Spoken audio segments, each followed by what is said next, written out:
Maintenant, il y a quelque chose aussi qui me fait assez rire, c'est quand les gens se disent c'est fini le règne Ronaldo, Messi et tout ça. Ouh là là, les amis, faut qu'on se calme. Ronaldo, Messi, c'est pas fini. C'est pas fini. Comme par hasard, le moment où on dit c'est fini, c'est une période de Coupe du Monde. Tu savais que les deux ne prendraient pas la Coupe du Monde. En grande partie, la Coupe du Monde aurait retiré des points à ces deux joueurs. Donc Ronaldo, Messi, l'année prochaine, vous verrez qu'à mes yeux, en tout cas, top 3 tous les deux. Sur ce match, il se transforme en ultra instinct. À mes yeux, hein, je vais vous dire à mes yeux. C'est ce qui va lui donner son ballon d'or. C'est ce qui fait de lui le meilleur joueur de cette année. Je ne donne que mon avis. Je dis pas qu'on n'a jamais récompensé d'Africains, mais je trouve, c'est une réalité à mes yeux, et maintenant chacun l'aura, qu'il est beaucoup plus facile, même si le mérite est là, de donner la récompense à un Brésilien, un Européen. Mais c'est vrai que l'Africain, et puis moi à l'avance, je savais que Sané ne serait clairement pas élu. Alors déjà top 3, ça aurait été déjà bien comme estime, mais élu, je sais qu'il n'allait pas l'être. Pas parce qu'il ne le mérite pas, bien sûr qu'il le mérite aussi. Les amis, bonjour à tous, j'espère que vous allez bien, que tout se passe pour le mieux pour vous. On se retrouve aujourd'hui, ce soir, enfin là c'est le soir, mais toi tu regarderas ça à n'importe quel moment de la journée, pour une bonne petite vidéo sur l'après-cérémonie. Lui, il est tombé sur la cérémonie, sur le Ballon d'Or 2019. Et aujourd'hui, à ce moment, ce n'est plus Modric qui est le Ballon d'Or. Le détenteur du Ballon d'Or, c'est Lionel Messi. Beaucoup de choses à dire dans cette vidéo. Et ça va être super intéressant parce que c'est bien, il y a plein de petites choses qui ont fait des polémiques de toute manière. Si Messi avait pris la Ligue des Champions, si Messi avait pris la Copa, il n'y aurait eu aucun doute et il n'y aurait eu aucune polémique. Mais bon, c'est toujours intéressant de discuter des polémiques. Les gens se disent aussi que, oula, ça veut dire que là, Messi, sans gagner la Ligue des Champions, sans gagner la Copa América, c'est déjà lui. Et là, ça pose des questions. Ça veut dire, mais alors c'est quoi? On récompense quoi réellement? Pour moi, c'est pas une honte. Je vous dis la vérité, pour moi, c'est pas une honte du tout que Messi soit Ballon d'Or. Parce que individuellement, il aura été le meilleur joueur individuel. Je le répète parce que je le dis très souvent, qu'est-ce que l'individualité dans le football aujourd'hui? Qu'est-ce que l'individualité dans le football? C'est la meilleure individualité, c'est normalement ce qui te fait gagner collectivement. Si tu ne gagnes pas collectivement, est-ce que tu peux être considéré comme le meilleur joueur individuel? On a la preuve que oui. Parce que quand ton individualité est vraiment remarquée plus que peut-être celle de ceux qui te font gagner, on récompense ça. Moi, je le prends comme ça. Et Messi, l'année dernière, c'est lui qui, tout seul, tenait le Barça, on va pas se mentir. Tout seul, il tenait le Barça. Le match aller contre Liverpool, le coup franc, à ce moment-là, ça a été le Ballon d'Or assuré pour moi. Au vu de ses stats, je crois meilleur buteur européen, la meilleure individualité, clairement, dans le jeu, dans la beauté des choses, dans les stats. Il lui a manqué les trophées cette année. Mais il aura été le seul dans son équipe et dans le monde à avoir ses stats. De l'autre côté, il y a Liverpool.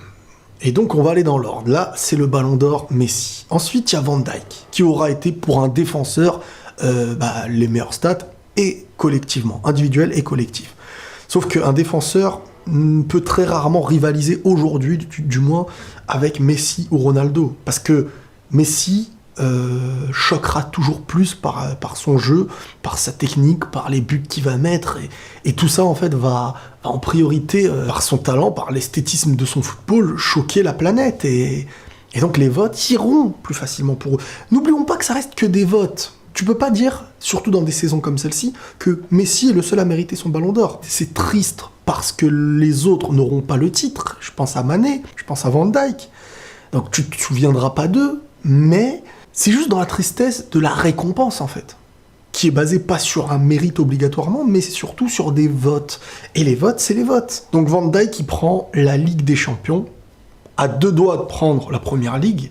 Individuellement, c'est celui qui ressort le plus l'année dernière avec Messi. Et aussi Mané, Salah, Alisson, Ronaldo, beaucoup moins que les années précédentes, même si quand même il y a des choses. Il prend le championnat italien. Son nombre de buts a vraiment diminué. Est-ce que c'est dû au transfert? Est-ce que c'est dû à l'âge? Est-ce que c'est dû à plein de choses? Mais en Ligue des Champions, il a montré des moments. Tu vois, il faut des moments références aussi pour essayer d'attirer les votes. Et Ronaldo, il a eu certains moments références. C'est quoi un moment référence? C'est des choses qui marquent le football d'un moment. La retournette contre la Juve, c'était pas l'année dernière, mais c'est quelque chose qui marque pour les votes, pour Messi, son coup franc contre Liverpool, ça aura été pour moi le truc qui a marqué. Et Ronaldo, l'année dernière, il y a son triplé, clairement, contre l'Atlético, qui nous montre le joueur qu'il est. Et il aura été presque le seul buteur de la Juve en Ligue des Champions dans les moments importants. Et il prend derrière la Ligue des Nations. La Ligue des Nations, je crois que ça s'appelle. C'est une compétition pour le moment un peu inconnue, on verra ce qu'elle va donner à l'avenir, mais il prend quand même, avec le Portugal, cette compétition qui se joue sur plusieurs matchs, qui affrontent les meilleurs qui ont participé à cette compétition aussi. C'est pas, t'as fait un match, t'as une coupe.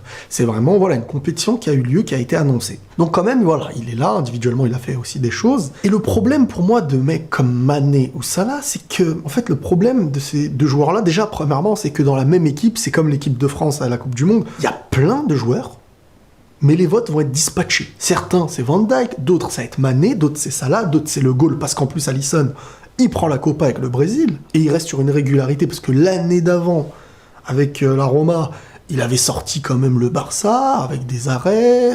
Cette fois-ci, ils ressortent le Barça, ils prennent la Ligue des Champions, à ça de prendre la Première Ligue, et il prend la Copa. Donc lui aussi, il a un mérite dans les votes. Mais c'est un goal, donc ça joue.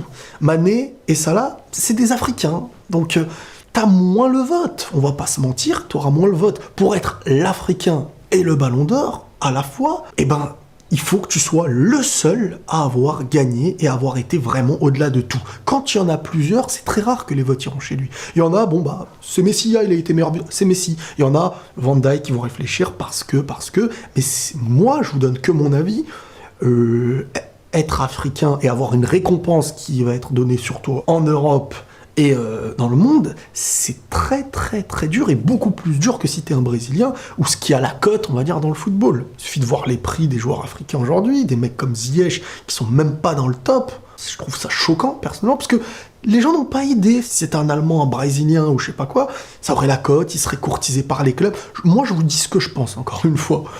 Donc voilà. Ce que j'ai bien aimé dans cette cérémonie, ça ressemblait à une cérémonie sérieuse, avec la femme, j'ai oublié son nom, je suis désolé, et Didier Drogba, que je ne peux pas oublier son nom, un super joueur, charismatique et vraiment, j'ai aimé qu'il soit là par rapport à l'année dernière où ça ressemblait plus à une émission de MTV Awards ou je sais pas quoi. Cette année, ça ressemblait vraiment à du foot, avec des gens qui parlaient foot.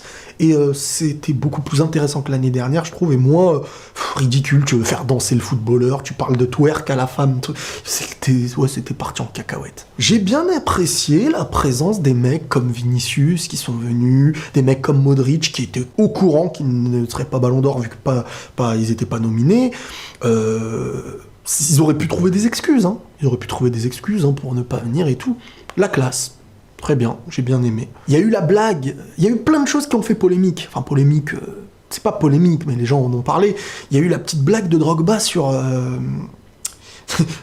Zlatan, qui, à mes yeux, n'était simplement qu'une petite dédicace à un pote à lui. Et il y a des gens qui ont dit « Oh ouais, mais malaisant, la blague de trucs. » Mais attends, quand c'est Zlatan qui se permet de dire tout et n'importe quoi avec un ego surdimensionné, les gens sont pas choqués. « Ah, Zlatan, ouais, c'est trop un bon, hein, c'est un bon. » Quand Drogba, il a fait une petite blague à son pote, en disant quoi, pour ceux qui n'ont pas vu, il a dit il y en a un qui est pas nominé, mais qui, à ses yeux, le mériterait, c'est Zlatan, on lui passe un coucou, un truc comme ça. Il y a des gens qui ont dit « Oh, la blague sur Zlatan, c'est pas votre papa, Zlatan. Hein. » Quand Zlatan, il humilie la planète en disant des trucs, ou tout un championnat américain, en disant « Allez, vous pouvez regarder le baseball maintenant. » Les gens, ils sont là « Ah, il est trop fort. » Moi, j'ai pas trouvé ça choquant, et puis c'était une dédicace rien qu'à son pote. Voilà comment je l'ai pris. Il y a eu les propos de Van Dijk suite à l'interview, quand ils lui ont dit « Ronaldo ne viendra pas, c'est un rival en moins pour vous. » Et t'as Van Dijk qui répond « C'était un rival. » Voilà, donc le truc s'interprète de plein de manières. Alors, autant, ça se trouve, il veut juste dire « Bah, c'est pas un rival, voilà, c'est un mec qui joue au foot, je les considère pas comme des rivaux. C'est tout simplement lui, Messi ou les autres. S'il mérite, il mérite. C'est pas lui ou moi, un duel entre... C'est simplement, voilà, il sera élu, mais c'est pas un rival. Peut-être que lui, il l'estime pas comme un rival. Peut-être qu'il y a une arrogance aussi en mode je veux me la jouer en mode comment ça, un rival, ah bon, truc. Et là, ce serait très mal placé de la part de Van Dijk, hein, quand même, parce que tu as été sorti en Ligue des Nations par l'équipe de Ronaldo, tu as été sorti en finale de Ligue des Champions par l'équipe de Ronaldo, donc est-ce qu'il y a une petite rancune, une petite haine, ou est-ce qu'il n'y avait rien du tout? Moi, je ne vais pas vous diriger vers l'un ou vers l'autre, mais c'était un point à marquer avec vous. Mahrez dans le top 10 du Ballon d'Or. Moi, ça m'a fait vraiment chaud au cœur et ça fait vraiment plaisir. Force, force, force. Par contre, je vais rebondir vite fait sur un truc. J'ai reçu un commentaire, et pas qu'un, quand dans ma dernière vidéo, je vous ai dit mon prono, que j'avais déjà dit il y a très longtemps, que je pense pour moi que les votes auraient été et auraient donné donc le podium qui est Messi, Van Dijk, Ronaldo ou Messi, Van Dijk, Alisson. Alors, c'est un truc déjà que j'en avais déjà parlé avant certaines fuites, certaines sont fausses, certaines sont vraies, mais si j'avais voulu dire ce que j'ai vu comme fuite, bah, j'aurais dit une seule chose, j'aurais pas dit soit Ronaldo, soit Alisson, parce que je suis obligé de me tromper si j'en donne deux. Bande d'olive. Et le deuxième truc, c'est, mais ça m'a énervé un petit peu. Ça m'a énervé un petit peu. C'est quand il y a des mecs qui m'ont dit ah, t'as pas mis Mané, si c'était Mahrez, tu l'aurais mis, t'aimes pas les noirs, t'es un rat. Alors, premièrement, quand votre émotion, qu'elle soit liée au fait d'être supporter, liée à une origine, liée à ce que vous voulez, ça me dégoûte. Vous ne savez même plus parler. Vous manquez d'objectivité. Du foot se transforme en tout ce que... Écoutez, et écoute, pour celui peut-être qui a mis ce commentaire, parce qu'il regardera cette vidéo, commencez à arrêter de manquer de respect aux gens que vous ne connaissez pas, parce que sur Internet, les gens ont l'habitude, et arrêtez d'accuser et de traiter des choses, pour moi, qui sont très très graves, parce que la première chose que j'ai dit, et c'est pas pour me justifier, parce que je m'en fiche, je vais pas me justifier, mais la première chose que j'expliquais déjà dans une ancienne vidéo avant tout ça, c'était que Mané, que Van Dijk, que Salah, que Alisson et que Messi méritent le Ballon d'Or. Tu leur donnes, c'est pas une honte, c'est mérité au vu de leur saison. Maintenant, par déduction, on réfléchit. Je dis pas, moi j'enlève Mané. Je dis, les votes ne donneront pas Mané. Qui a eu raison? On l'a vu. C'est la réalité ou c'est un mensonge qu'on a vu à la télé? Donc, même si c'est la corruption ou ce que vous voulez, c'est sur ça qu'il faut se baser pour savoir qui va être Ballon d'Or. Il faut se baser sur les votes, comment ils vont être donnés. C'est triste, mais c'est une réalité. Le prono que je donne, c'est en fonction de ce qui va sortir. Pas de ce qui mérite de sortir, ni ce que je veux qu'il sorte. Et même si ça avait été Mahrez ou qui tu veux des joueurs que j'aime bien, bah, je les aurais pas mis parce que je n'aurais pas estimé qu'ils le méritent, qu'ils soient là. Donc, calmez votre fanatisme, vos pulsions d'émotivité, ça mettez-le de côté avec vos copains, arrêtez de sauter sur vos claviers comme des morphales parfois s'il vous plaît. Et donc Mahrez, le top 10 aussi m'a fait plaisir. Il y a des gens qui disent ouais mais bon comment ça se fait et tout. Alors on va pas parler de top après le top 3 ou les 4 premiers parce que les votes c'est ça qui a été le plus intéressant, le reste ça n'a pas toujours de sens ou de logique. Donc je le répète, top 10, top 15, top 20 ou top 30, il n'y a pas de logique, c'est les restes, tu vois, c'est les restes des votes. C'est les joueurs qui n'auront pas été Ballon d'Or, donc certains font un petit clin d'œil, et ce petit clin d'œil dans les votes va faire qu'il augmentera des places. Ce qui donne parfois des Benzema, qui est meilleur que certains joueurs, même sur une saison, mais qui ne sera pas forcément dans un truc comme ça. Et Benzema, l'année dernière, avec un Real en crise qui ne gagne rien, certes, tu mets des buts, mais tu perds à la fin. C'est pas ça qui va te faire monter dans le top 4, dans le top 5. Il faut que le club soit quand même un minimum compétitif. L'année dernière, le Real ne l'était pas. Mais Mahrez, qui soit dans le lot, c'est pas une honte. Hein. Gagner un trophée et le faire gagner, parce qu'il, pour moi, il fait partie clairement, en tant que capitaine d'équipe d'Algérie, et de les avoir fait gagner, de les emmener en finale, d'être le leader qui a marqué quand on l'attendait, il était là, et qui continuait après aussi. Venir dire il mérite pas, si ça avait été l'Euro, même si une compétition africaine aux yeux d'une majorité, c'est nul, ça n'a pas de sens, ça reste une compétition avec un pays. Faire gagner une étoile à un pays, c'est très très très important. Pour certains, c'est plus important que ce qu'ils font en club. Que ce soit en Afrique, en Amérique du Sud, en Europe. Pour certains, il n'y a que la Copa, l'Euro et l'Afrique. Quand tu gagnes, non, mais tu mérites pas. À un moment donné, je crois qu'il était à 12 buts, 12 passes D. Enfin, vous me corrigerez sur ça. Avec City, certes, il est sur le banc, il tourne et tout, mais il n'est pas Ballon d'Or non plus. Mais c'est pas du tout une honte. Hein. Donc pour moi, c'est pas une honte de le voir dans ce top 10. parce qu'il marque les esprits du pays déjà, d'une équipe nationale. Bref, la cérémonie s'est terminée. Messi Ballon d'Or, il le démérite pas, d'autres le méritent. Comme à chaque fois où les saisons où il y aura plein de joueurs qui pourront mériter. Individuellement, ça reste un trophée voilà, ça reste un trophée qui se base sur des votes et on ne pourra jamais dire lui mérite plus, lui mérite plus, lui mérite plus. Il y a toujours d'autres qui méritent, il y aura toujours de la déception parce que des joueurs parfois ont gagné un peu plus. Mais je vous avais dit aussi que l'année dernière, en dehors des compétitions comme l'Euro et la Coupe du Monde, là où un joueur peut passer devant Messi ou Ronaldo, c'est très très très très dur. Maintenant que Ronaldo a quitté le Real, peut-être que avec une Juve qui commence à devenir bizarre, il va peut-être reculer un peu plus. Mais Messi, avec le Barça, de cette routine, c'est-à-dire que Messi là n'a pas cassé un rythme, il est avec le Barça, il aura individuellement ses stats et il a l'air de vraiment continuer au vu des derniers matchs. Mais je vous ai dit que Ronaldo-Messi, c'est vraiment pas terminé. Je vous l'ai dit il y a 1 an. Quand on pensait que ça y est, ils étaient plus trop... Voilà, j'espère ne rien avoir oublié par rapport à cette cérémonie, et 6 ballons d'or Lionel Messi, hein. Le prochain, il y a le dragon Shenron qui va apparaître pour exaucer un vœu ou quoi? Non, c'est très très fort, c'est très très fort, et on ne peut que respecter. Parce que même si on penserait à des joueurs qui le mériteraient, on peut pas dire que lui est nul, on peut pas dire qu'il ne mérite pas du tout. On peut pas dire que son... Tu vois, faut pas voir le ballon d'or comme il a gagné, l'autre l'a pas gagné, faut voir le ballon d'or sur le joueur qu'il est cette saison. Et il est toujours très très chaud. Et en haut, bravo champion. Et on se retrouve très prochainement les amis. Prenez tous soin de vous. Et la paix sur vous.